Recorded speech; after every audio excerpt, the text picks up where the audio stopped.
at the end of the publishing deal, we parted ways very amicably, and I was like, I'm going for this. And because I had the ability to turn a song around so quickly, I was just like, I should just figure out a way to get as much content in front of, not content, as much music in front of people as I possibly can, as quickly as I can, because the reason I even was thinking about it was like the mistake I saw so many artists make, that who I was like working on their albums, is they were putting all their eggs in this basket of this EP or this album or this one song. But it's like, Right. Bro, you're not Taylor Swift. Like, the world Right. is not waiting for this next release. And it's okay. It's a tough pill to swallow, but as soon as you can just be like, I have to fight for people's attention, Yeah.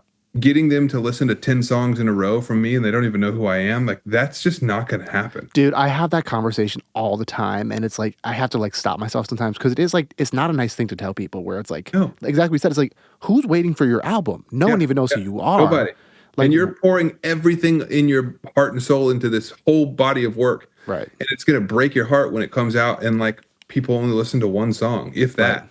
And so, like, for me, I was just like, instead of doing it 10 songs at a time or 12 songs at a time, why don't I just make 12 songs? I have an album, and then release them one song a month, and then stack them all so that at the end of the year, I've released a full album's worth of music, one song at a time, letting an audience digest it. Mm-hmm. People aren't listening to music linearly. So like, if the song that came out in November will introduce them to the song that came out in January, and they'll hear it all at the same time as if it's brand new. And for me, it was really just like, I'm not famous, so I'm not going to pretend like I am. I'm just going to beat people over the head with new music until they can't ignore it anymore, Right. And I committed to doing it for a year.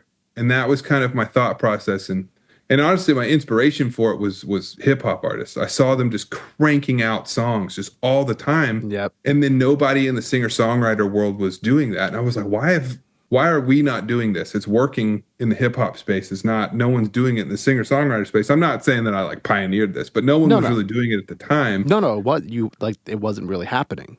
Yeah, and I was just like, I'm just gonna try this. And if it doesn't work, then it doesn't work. It's fine. And I started, doing a song every month. I started in 2018. And like the first year was really slow growth. Like, I started the year from my old stuff, with like 50,000 monthly listeners on Spotify, which is not nothing by any means, but like, it wasn't a lot. And so by the end of the first year, I think I was up to like 150,000, which is great, but it wasn't like the huge growth I was hoping to have. And I was just kind of like, okay, I'm playing the long game here. This is not going to happen overnight. So I'm just going to keep going. And so then I committed to another year of it.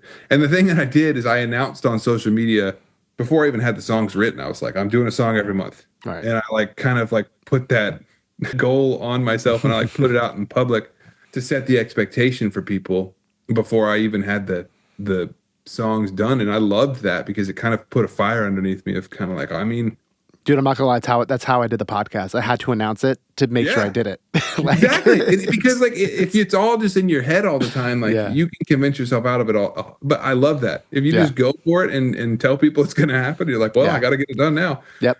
And then, so I ended up doing the song a month thing for 3 years in a row.